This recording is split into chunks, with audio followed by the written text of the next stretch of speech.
आमा भन्दा मुनि आमाले पछि माया गर्ने भनेको मेरो लागि त एउटी श्रीमती हो शेरबुढी।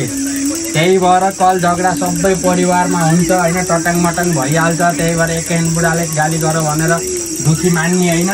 सधैँ खुसी रहोस्। जो घरमा त खुसी भए म खुसी हुन्छु, म खुसी भए छोरी हुन्छन्, छोरी भए सबै परिवार खुसी हुन्छ। तितो पितो भइहाल्छ। बुढाले यस्तो अनुहार गाह्रो मान्ने होइन।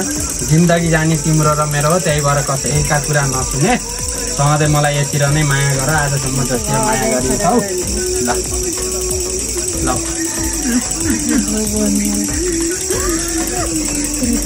ल भाग्यमानी भयो। सधैँ मनले आँटेको चिताएको सबै काम पुरा भयो।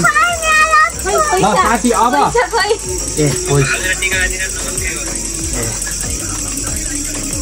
भाउजूलाई टिको ला। लक्ष्मी माता की,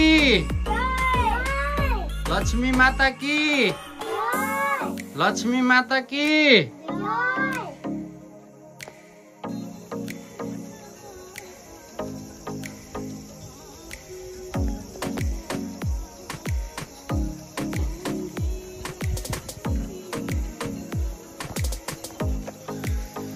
साथीहरू आज चाहिँ लक्ष्मी पूजा राम्रोसित आफूले जस्तो जान्ने थिए त्यस्तो तरिकाले लक्ष्मी पूजा सम्पन्न गरी है साथीहरू।